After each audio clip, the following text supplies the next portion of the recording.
सभी छात्रों का इसी तासिका में मैं स्वागत करती हूँ। आज हम व्याकरण के अंतर्गत अव्यय के बारे में अधिक मात्रा में जानकारी प्राप्त करेंगे।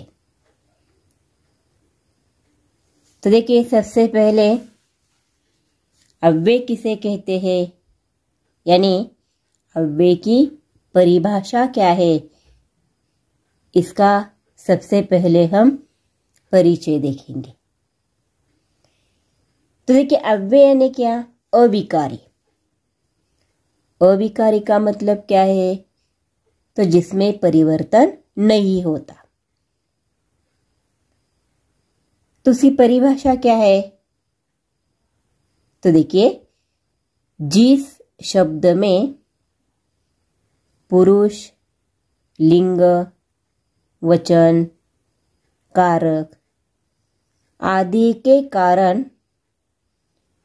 किसी प्रकार का परिवर्तन तथा बदल नहीं होता, उसे अविकारी या अव्यय कहते हैं। तो इस परिभाषा के माध्यम से हम जान गए कि अविकारी का मतलब क्या है। तो ऐसे शब्द अव्यय के होते हैं उसमें कोई परिवर्तन नहीं होता, यानी वाक्य में जैसे के तैसे शब्दों का प्रयोग किया जाता है। कुछ ऐसे भी शब्द हैं जिनका रूपांतर नहीं होता, अर्थात संज्ञा, सर्वनाम तथा विशेष शब्दों में लिंग, वचन, कारक आदि के अनुसार विकार या परिवर्तन नहीं होता, वे अविकारी या अव्यय शब्द कहलाते हैं। अव्यय का तात्पर्य है कि जिसमें व्यय अर्थात परिवर्तन न हो। देखिए, उदाहरण के तौर पर हम यह परिभाषा अधिक मात्रा में जान सकते हैं। तो उदाहरण देखिए, पहला है लड़का धीरे धीरे काम कर रहा था। लड़का धीरे धीरे काम कर रहा था। दूसरा उदाहरण देखिए, भरत के साथ शंकर भी बाजार गया। भरत के साथ शंकर भी बाजार गया। तो इन दो उदाहरण में से हमें कुछ अव्यय के ऐसे शब्द हैं। देखिए, पहले उदाहरण में धीरे धीरे यह अव्यय आ गया है, और दूसरे वाक्य में साथ यानी भरत के साथ।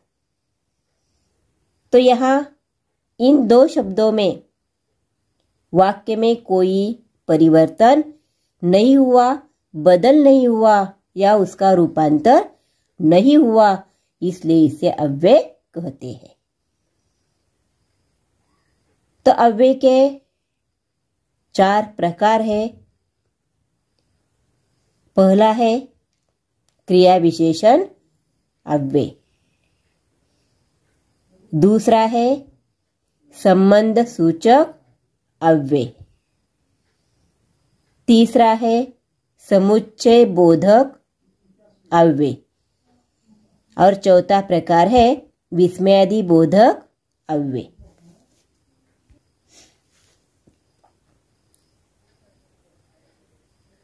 अव्यय के प्रकार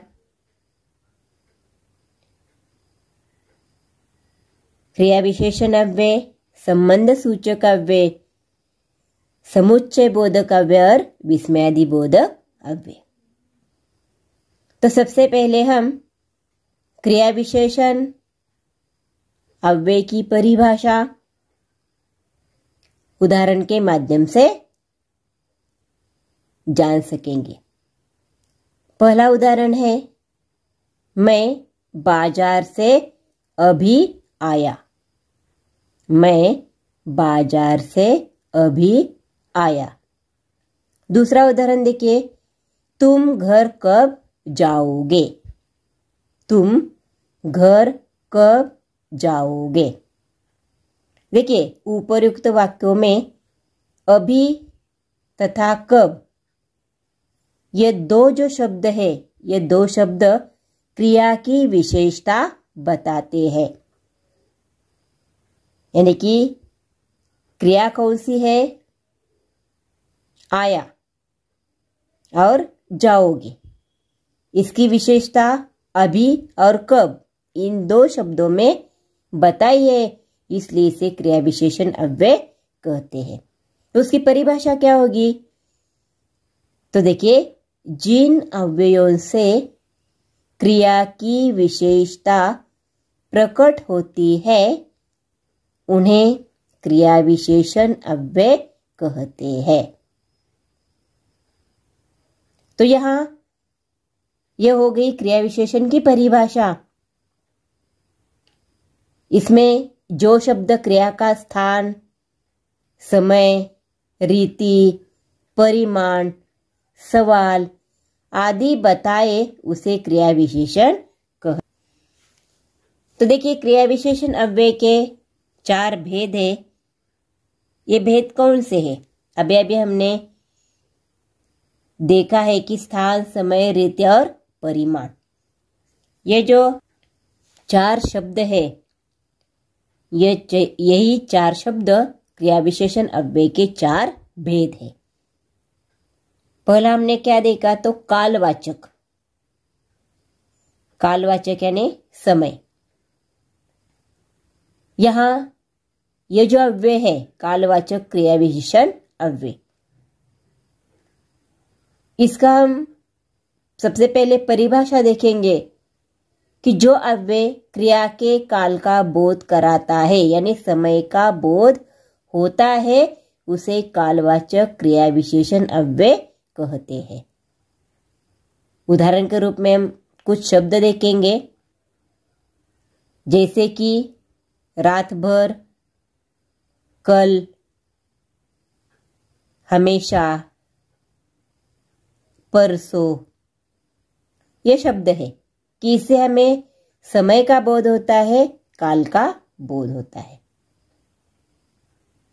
दूसरा जो यहां प्रकार दिया है, स्थानवाचक क्रिया विशेषण अव्यय। तो देखिए, यहां इसकी परिभाषा देखिए, जिन क्रिया विशेषण अव्ययों से क्रिया के स्थान का बोध होता है उसे स्थानवाचक क्रिया विशेषण अव्यय कहते हैं। फिर से देखिए परिभाषा, जिन क्रिया विशेषण अव्ययों से क्रिया के स्थान का बोध होता है उसे स्थानवाचक क्रिया विशेषण अव्यय कहते हैं। उदाहरण देखिए, आगे, पीछे, अंदर, बाहर। ये जो शब्द है यानी एक स्थान निश्चित करते हैं, एक स्थान का हमें बोध होता है। ऐसे शब्दों का जिन वाक्यों में प्रयोग होता है उसे स्थानवाचक क्रिया विशेषण अव्यय कहते हैं। तीसरा जो प्रकार है क्रिया विशेषण अव्यय का, वह है रीतिवाचक क्रिया विशेषण अव्यय।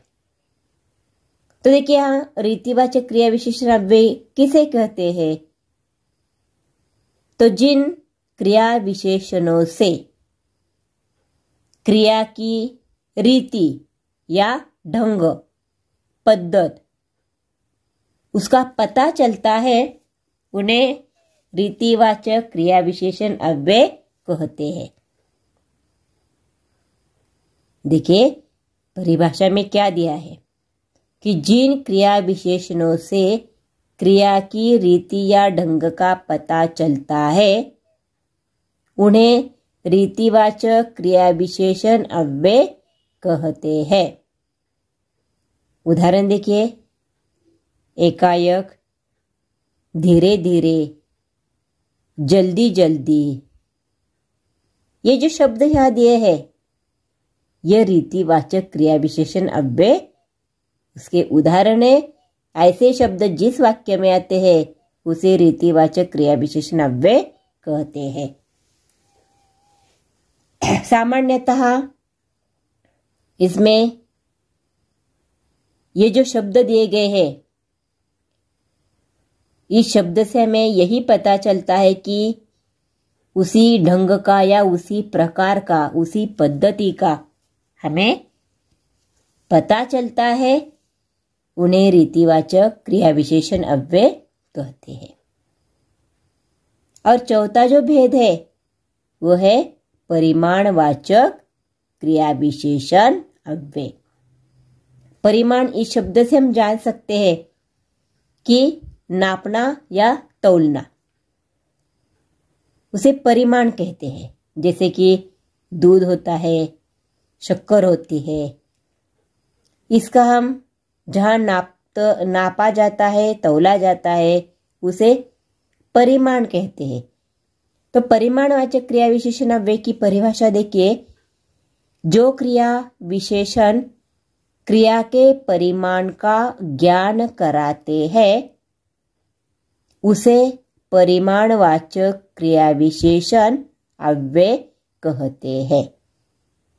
देखिए इस परिभाषा में क्या दिया है कि जो क्रिया विशेषण क्रिया के परिमाण का बोध कराते हैं या परिमाण का ज्ञान कराते हैं उसे परिमाणवाचक क्रिया विशेषण अव्यय कहते हैं।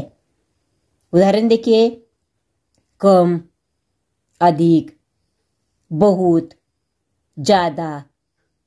देखिए इन शब्दों से हम जान सकते हैं कि कुछ परिमाण याद दिया है। कम यानी कम, अधिक, बहुत, ज्यादा। तो ऐसे शब्द जिन वाक्यों में आते हैं उसे परिमाणवाचक क्रिया विशेषण अव्यय कहते हैं। तो ये हो गए क्रिया विशेषण अव्यय के भेद।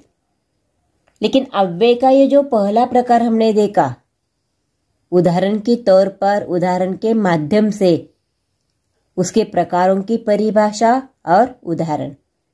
अब अव्यय का दूसरा जो भेद है वह है संबंध सूचक अव्यय। देखिए संबंध सूचक अव्यय किसे कहते हैं?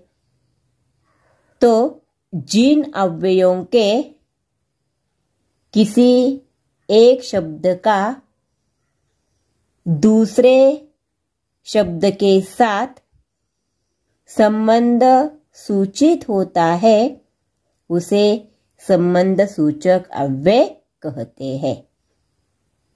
फिर से परिभाषा देखिए, जिन अव्ययों के किसी एक शब्द का दूसरे शब्द के साथ संबंध सूचित होता है उसे संबंध सूचक अव्यय कहते हैं।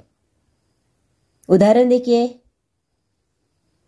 जैसे कि पेड़ के पीछे एक प्राणी है। दूसरा उदाहरण, घर के अंदर अमर बैठा है। तो ये उदाहरण देखिए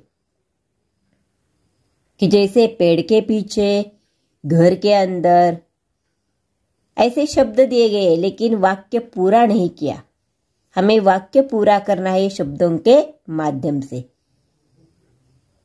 तो यह इन दो उदाहरणों से हम जानते हैं कि पेड़ के पीछे, घर के अंदर, इनसे हम जान सकते हैं कि एक दूसरे का संबंध, यानी एक शब्द का दूसरे शब्द के साथ संबंध यह दिखाई दिया है उसे संबंध सूचक अव्यय कहते हैं।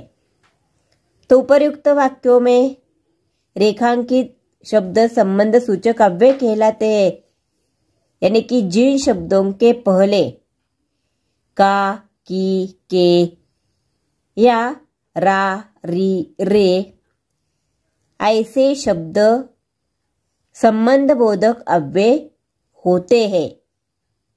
कभी विभक्ति के बिना जो शब्द आता है वह भी संबंध बोधक अव्यय होता है। जैसे कि उसने मुझे पत्र द्वारा सूचना दी।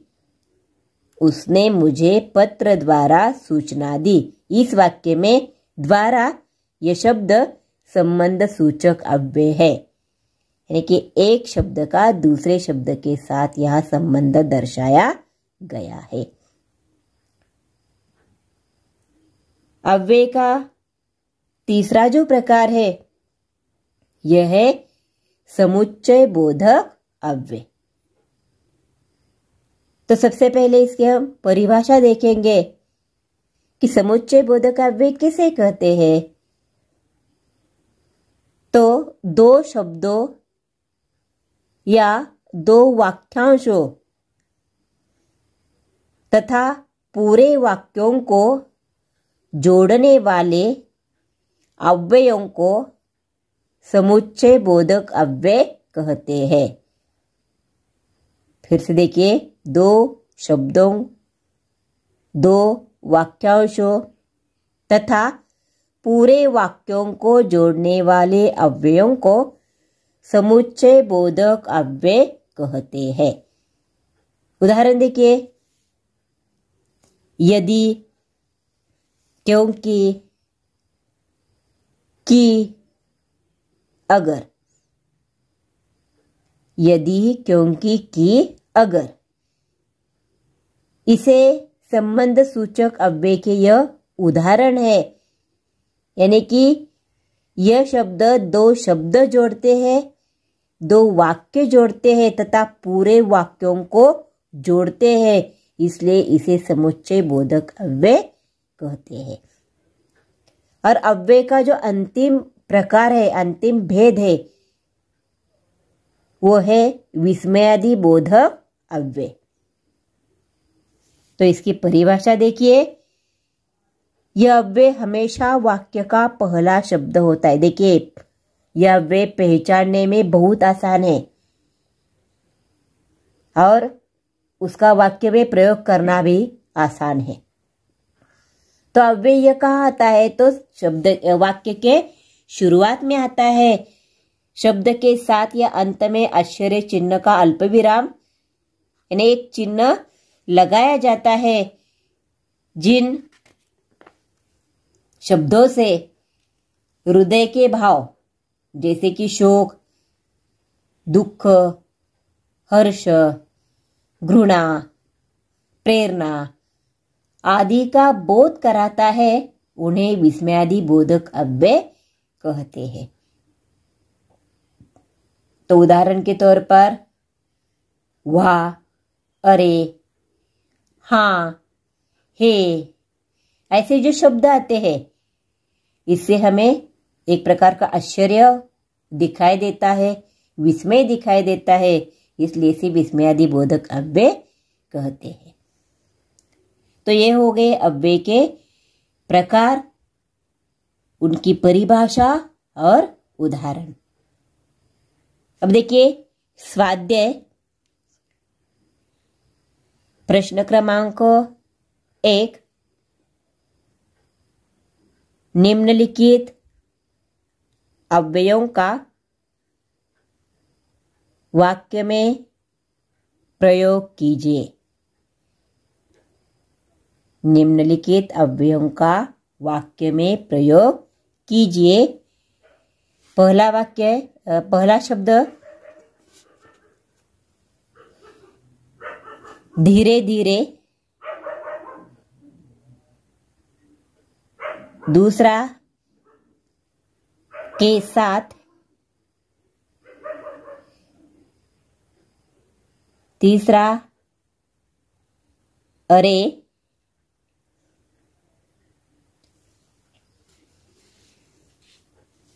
चार अच्छा, 5 कल, 6 पास, 7 हमेशा, 8 कब, 9 हाय और 10 सामने।